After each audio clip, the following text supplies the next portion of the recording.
여러분 안녕하십니까? 한동훈 전 법무장관은 국민의힘 비대위원장 수락 연설을 통해 자유우파 성향 국민에게 상당히 깊은 인상을 남겼습니다.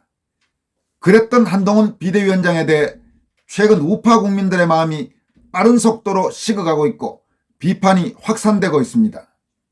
한동훈의 비대위원장 수락 연설 내용에 박수를 보냈던 우파 시민 중 상당수는 그 이후 정통 우파 인사라고는 찾아보기도 힘든 비대위원과 비서실장 인선 내용에 이어 특히 5.18 정신의 헌법 전문 수록을 적극적으로 찬성하고 헌법 개정 절차가 이루어진다면 5.18 정신을 헌법 전문에 수록하는 것을 반대하는 세력이 아무도 없을 것이라는 한동훈의 1월 4일 단정적인 광주 발언에 격앙된 분위기입니다.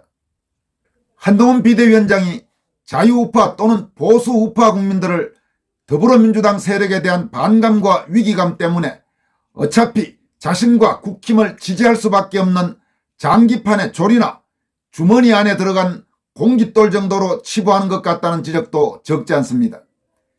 내년 4월 총선에서 국민의힘 공천을 받아 선거에 출마하려는 정치인들은 한동훈의 행보에 이견과 불만이 있더라도 시점상 공천 부담을 의식해 입을 다물 수밖에 없는 것이 현실입니다. 따라서 선거 출마로부터 자유로운 지식인들과 시민들이 한동훈에 대한 맹목적인 박수부대에서 벗어나 따끔한 맛을 보여 한동훈이 아뜨거라 하면서 정신을 바짝 차리게 해야 한다는 목소리가 높아지고 있습니다. 이런 가운데 우파 지식인과 사회운동가들 사이에서 한동훈의 최근 행보에 대한 질책의 목소리가 잇따라 공개적으로 나오기 시작해 눈길을 끕니다. 과거 북한의 경제관료 출신으로 체코 주재 북한 무역부 대표를 지냈다가 한국어로 망명한 탈북자 김태산 씨는 하는 꼬라지들이 왜 모두 그 모양이냐라는 제목의 글을 통해 한동훈의 최근 행보를 강도 높게 질타했습니다. 김태산 씨는 법무부 장관이었던 한동훈이 이번에 국힘 비대위원장 자리에 앉자마자 역시나 광주로 달려갔다. 물론 광주도 한국 땅이니까 가는 그 자체야 누가 뭐라 하겠는가. 그런데 법무장관 당시는 그렇게 말빨 자랑을 하며 똑똑한 척을 다하던 한동훈이 광주에 가서는 납작 엎드려가지고 5.18 정신을 헌법 전문에 수록하는 걸 적극적으로 찬성한다고 하여 그나마 얼마 안 되는 광주의 애국 보수들에게 큰 실망을 주었다.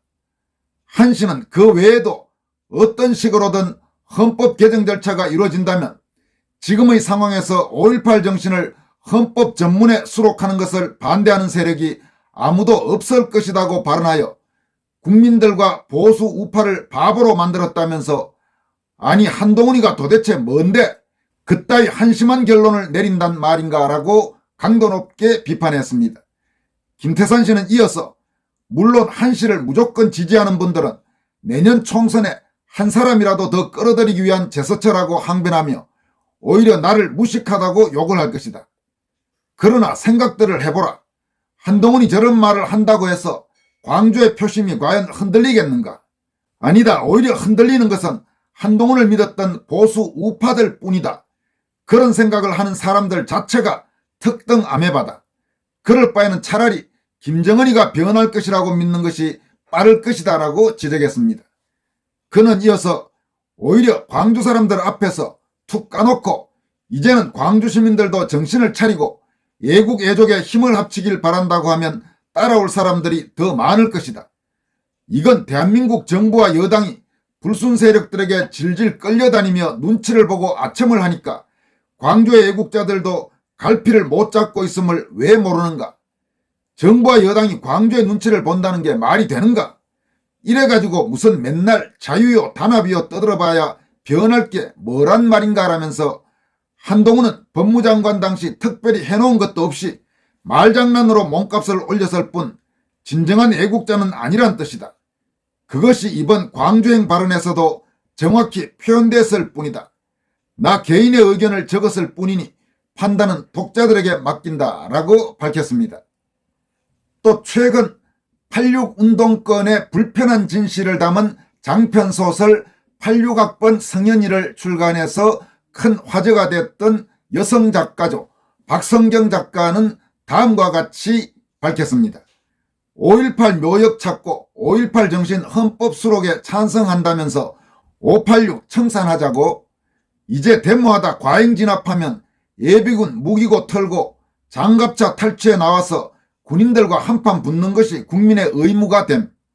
공권력이 데모 막으면 즉시 무기고 털어서 저항하는 것이 헌법 정신임. 5.18 정신이 뭔지 헌법에 정의해봐라. 군경은 뭐하러 나라 지키나 된장, 이게 나라냐라고 목소리를 높였습니다. 또 오상종 단장이 이끌고 있는 자유우파 성향 애국단체 자유대한호국단은 다음과 같은 입장을 밝혔습니다. 호국단은 다가올 총선 승리의 중요성을 강조해왔습니다. 그리고 총선을 앞둔 상황에서 되도록이면 예민한 주제의 이야기는 피하고 싶었습니다. 우리 보수우파도 전략적으로 영악하게 선거를 치러야 하고, 이를 위해선 중요한 주제라도 해야 할 때와 하지 말아야 할 때를 구분할 줄 알아야 한다고 생각해서 하고 싶은 얘기도 피해왔습니다. 하지만 한동훈 비대위원장의 5.18 관련 발언은 짚고 넘어가지 않을 수가 없습니다. 한동훈 비대위원장은 4일 5.18 정신의 헌법 수록을 반대하는 세력이 아무도 없을 것이라고 단정했습니다. 그러면서 개헌엔 국민투표도 해야 하고 개헌에 대한 여러 가지 논의가 있는 상황이라고 덧붙였습니다. 그리고 같은 날 김진표 국회의장은 기다렸다는 듯이 21대 국회가 남은 기간 개헌 절차법을 마련할 수 있다고 했습니다. 그렇게 우리는 더욱더 주장을 굽힐 수가 없습니다. 5.18 헌법 수록에 반대하는 국민 여론이 상당하다는 것을 알려야 했고, 이런 상식적인 주장과 의문 제기를 극우로 몰아붙이는 정치인들에게 경고를 하고 싶었습니다. 우리가 아무런 목소리도 내지 않고 관심도 갖지 않으면 여야 정치인들은 여태껏 그래왔던 것처럼 또 작당질을 할 것이 뻔하기 때문입니다. 금수완박법, 공수처법, 연동형 비례제 등 수많은 악법들이 국민 의사와 상관없이 이루어졌습니다. 한동훈 비대위원장을 비롯한 국민의힘은 5.18 헌법 수록을 반대하는 국민 여론을 예서 무시하고 있습니다. 커리어라고는 젊은 시절 데모질한 게 전부인 민주당 정치인들이야 그렇다 쳐도 국민의힘 정치인들의 역사적 몰이에는 너무나 심각합니다. 좋은 학교 나오고 많이 배우신 분들이 어째서 우리 역사에 대해선 아무런 의심도 없이 좌파가 떠먹여주는 그대로를 받아들이는지 이해가 되지 않습니다. 호국단은 2017년 시민단체 활동을 시작하면서 제일 먼저 했던 일이 5.18 관련 카드 뉴스를 만들어 배포한 일이었습니다. 그때부터 지금까지 일관되게 의문을 제기해왔고, 2018년 9월부터 만 1년 동안 매월 전라도 광주에 내려가 5.18 유공자 공적조서 공개를 주장하는 집회를 주최했습니다. 이제 5.18 관련 기사의 댓글들을 보면 많은 국민들이 저희와 같이 의문을 제기하고 5.18 헌법 수록에 반대합니다. 생각하는 뇌를 가진 인간이라면 당연한 일입니다. 의문이 있다면 제기하는 게 옳고 틀린 게 있다면 바로잡아야 합니다. 의문 제기를 폄훼로 몰아가서도 안 됩니다. 이러한 수많은 국민의 의문 제기를 극우의 주장으로 치부하며 보수 우파가 알아서 기는 짓도 멈춰야 합니다. 저희는 사람을 추종하지 않습니다. 보수의 가치를 쫓아갑니다. 대중은 어떤 사람의 일면만 보고 이상화하는 경향이 있습니다. 대중이 만들어낸 이미지에 매몰되지 마시기 바랍니다. 이렇게 자유대한호국단은 밝혔습니다. 자유대한호국단은 또 이런 글도 발표했습니다. 아무리 총선 전이라고 해도 아닌 건 아닌 겁니다. 국민의힘은 왜 사람이 바뀔 때마다 광주부터 찾아가지 못해 안달인지 그 이유를 모르겠습니다. 2024년 올해는 총선이 있고 2026년에는 지방선거, 2027년에는 대통령 선거가 있습니다. 2, 3년에 한 번씩 선거를 치르게 됩니다. 선거를 앞두고 있다 해서 5.18에 대해 입 다물고 있어야 한다면 보수의 정체성을 바로잡을 기회는 앞으로도 영영 오지 않을 것입니다. 우리는 해야만 하는 길을 하는 것이고 일관성 있는 주장을 굽히지 않을 뿐입니다. 선거를 앞두고 하는 립 서비스라도 지켜야 할 선이 있습니다. 그것이 정치 감각입니다. 여러분, 이번에 한동훈의 5.18 관련 발언에 대해서 많은 자유파 성향 국민들이 격분하고 한동훈에 대해서 비판의 목소리를 높이는 것은 바로 이 부분, 아무리 선거를 앞두고 한 립서비스라도 지켜야 할 선이 있는데 그 선을 넘어갔다는 이야기입니다. 특히 5.18 정신을 헌법 전문에 수록하는 것을 반대하는 세력이 아무도 없을 것이라는 그 말도 안 되는 한동훈의 그야말로 황당하기 짝이 없는 소리. 한동훈이 지가 뭐라고 모든 국민들이 그런 식의 논리에 따라야 한다. 사실상 강요하는 전체주의에 가까운 그따위 소리를 명색이 검사 출신에 명색이 법무장관을 했다는 자가 어떻게 그런 목소리를 낼 수 있는지, 그 부분이 지금 너무나 많은 국민들을 분노하게 만들고 있는 것입니다.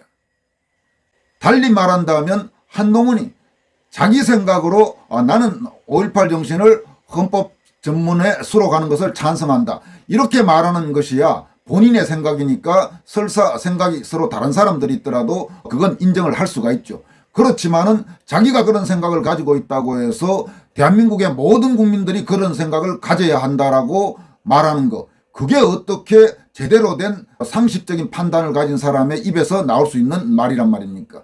한동훈은 지금 자기가 한 그 말이 얼마나 위험천만하고 많은 국민들이 한동훈에 대해서 실망하고 한동훈에 대한 지지를 철회하는 말인지를 알고 있는지나 그것도 궁금합니다. 어쩌면 모르고 있을지도 모릅니다. 그래서 지금 나오는 말들이 한동훈에 대한 착각을 빨리 깨게 해줬다, 지금 이런 이야기까지 나오는 것 아니겠습니까? 한동훈 주변에서 혹시라도 이 방송을 보고 계시는 분들이 있다면 한동훈에게 제대로 알려주기 바랍니다. 이번에 한동훈이 광주에서 말했던 바로 그 말, 특히 모든 국민이 마치 5.18 정신의 헌법 수록에 찬성해야 한다고 하는 듯이 말한 그 부분이 얼마나 위험천만하고 본인은 물론이고 총선에서 국민의힘에 얼마나 악영향을 미칠 수 있는 발언인지를 똑똑히 명심하라는 부분을 알려주기 바랍니다. 한편 좌파에서 우파로 전향한 정치평론가죠. 요즘 꽤 널리 알려진 유재일 정치평론가는 윤석열 대통령과 한동훈 비대위원장에 대해 당신들은 좌클릭하면 죽는 사람들입니다 라고 경고하고 나섰습니다. 유재일 시인은 지난 대선 당시 윤석열 후보의 측근이었던 권성동 의원에게 조언했던 내용을 소개하면서 윤 대통령과 한동훈 비대위원장에 대해서 메시지를 남겼습니다. 유재일 씨는 지난 대선 당시 권성동 의원과 새벽에 만났다고 합니다. 그래서 대선 전략과 관련해서 당시 권성동 의원에게 자신이 다음과 같은 조언을 했다고 먼저 소개합니다. 윤석열은 박근혜가 아니다. 박근혜의 오른쪽 정체성을 의심하는 사람은 없었다. 그렇기에 좌클릭이 가능했다. 김종인도 박정희가 중용한 젊은 관료, 복지정책의 설계자란 히스토리가 있는 사람, 박정희가 믿고 쓴 청년 관료가 노인이 되어 박근혜를 돕는다는 그림이 나오기에 좌클릭이 가능했던 거다. 윤석열은 박근혜가 아니고 김한길은 김종인이 아니다. 신지의 영입은 윤석열이 오른쪽이 맞아, 이런 의구심을 발동시켰다. 젊은 층의 극심한 반발과 노년층의 호응, 신지혜로 촉발된 사태의 본질은 페미니즘이 아니라 윤석열이 보수 맞아, 이 사태를 수습하기 위해 빠르게 김한길 위원장을 선거에서 배제하고 윤석열은 확실한 오른쪽이라는 선언을 하시라. 짧은 메시지로 간결하게 문자와 영상의 숏폼을 활용하시라, 이렇게 조언했다고 합니다. 그리고 유재일 씨는 다음과 같이 밝히고 있습니다. 권성동 의원이 새벽에 만난 전문가가 유재일이고 그때 제가 조언했던 내용이 위와 같고 권성동 팀이 만들어낸 숏폼 제작물이 여가부 폐지와 멸콩입니다. 자, 윤 대통령님과 한동훈 비대위원장님, 당신들은 좌클릭하면 죽는 사람들입니다. 의료 교육 정책을 좌클릭하고 지금 같은 메시지와 정치를 하면 한동훈은 반드시 망합니다. 한동훈 비대위원장에게 이 부분 다시 한번 강조합니다. 지금 같은 메시지와 정치를 하면 한동훈은 반드시 망합니다. 이번에 5.18 관련 발언은 한동훈에게 마이너스가 되면 마이너스가 됐지 아마 결과적으로 플러스가 되는 부분은 그리 많지 않을 겁니다. 중도를 확보한다, 중도층으로 넓힌다, 이렇게 생각을 할지 모르지만은 과연 그 효과와 고정지지층의 이탈과 반발이라는 그 역효과, 이런 부분을 제대로 엄밀하게 생각해 봤는지 의문이 듭니다. 그러면서 유재일 시인은 다음과 같이 마무리하고 있습니다. 윤석열도 한동훈도 박근혜가 아닙니다. 김한길은 김종인이 아닙니다. 본진이 불타오르는데 무슨 중도 타령의 좌클릭 타령입니까? 여러분, 바로 이 이야기를 좌파에서 우파로 전향한 전향우파 지식인 그리고 정치평론가인 유재일 씨가 윤석열 대통령과 한동훈 비대위원장에게 지금 경고하고 있습니다. 마지막 문장 다시 한번 소개합니다. 본진이 불타오르는데 무슨 중도 타령의 좌클릭 타령입니까? 여기까지 하겠습니다. 여러분 고맙습니다.